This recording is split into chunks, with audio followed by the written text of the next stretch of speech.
Ew!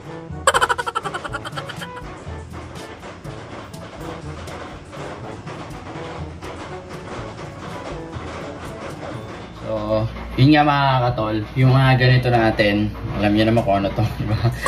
Nagawin natin sa pagbabike. So, pagka lagi natin tong, hindi natin pala napapansin, sobrang dami na ng dumi-dumi niyan dito.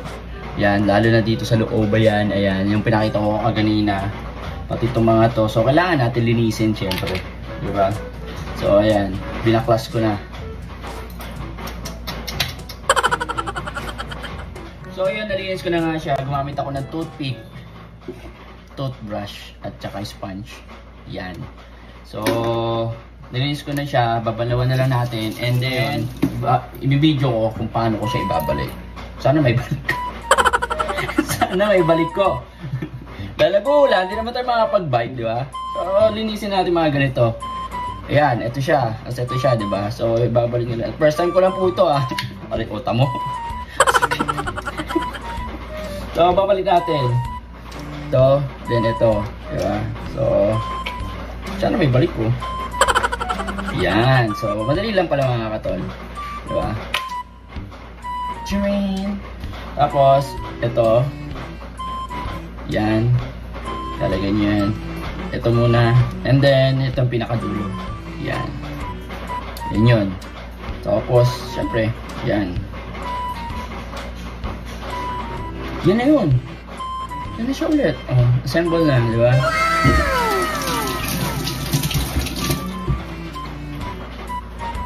Lagyan natin ng tubig. Testingin natin, ah. Lagyan ng tubig. Yan. Diba?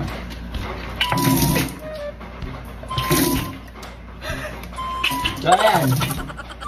Make sure na walang tulo, syempre. Oh, okay. Alright, yun lang yung mga katol. Kailangan natin linisin yan.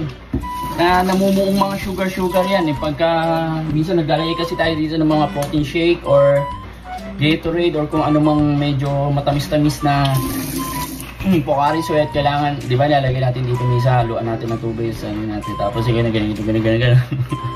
So, kailangan lang linisin. In short, kailangan. So, ito mga katol, ito yung isa, yung maliit, di ba? So, pakita ko sa inyo kung paano baklasin, ah.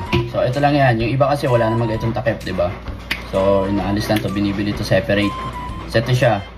So, ito yung mga madudumi niyan talaga. Naiipon yan dyan, pati rito. Yan. Siguro pamilya na kayo dyan. So, ganito siya, tatanggalin. Tanggalin nyo muna to. Yan. Then, ito. And then, push. Ayan, oh. Meron na may pupush nyo lang yan.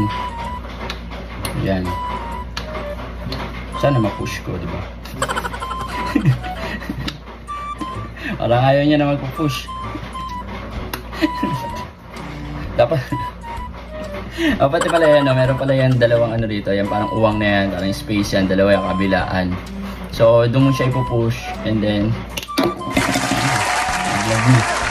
yan siya, tanggal na, diba? So ayan yun. Dito kasi black, hindi nyo mapapansin na sobrang dumi na yan, diba? So ang magagawa nyo lang dyan, kumain ng toothpick. Ayan, papakita ko sa inyo, ah. For sure meron to kasi hindi ko ito napansin kanina, eh. Ayan, oh.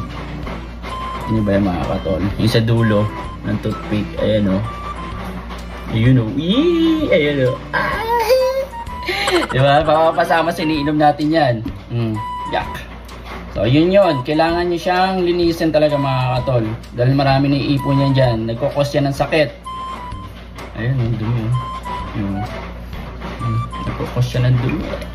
Dahan-dahan mga katol kasi may filter to. So, sa toothpick, baka manggigil tayo, mabuhutas natin to. So, ito pa pala mga katol, isa pa. Ayan, ito. Yung pinaka-tip nito, ayan, yung pinaka-loob niyan. Meron siya, ayun. Ang kita ko, oh, makikita sa camera. So, meron niyang itim-itim. So, brush ang kailangan. Ganyan din yun. Diba? Mabilis naman yung matanggal. Yan. So, kailangan tanggalin. Oh, yun. Okay na, malinis na siya. Yun lang yun. Diba? Mabilis naman siya tanggalin. Alright, so ugali natin linisin yung mga ganito natin mga katol. Huwag puro gamit. Ako simula na binili ko to, ngayon ko lang nalinis yun. Ayan, dumami. Dumami na dumami. So, yun lang mga katol. Ingat-ingat po sa atin lahat. RS po.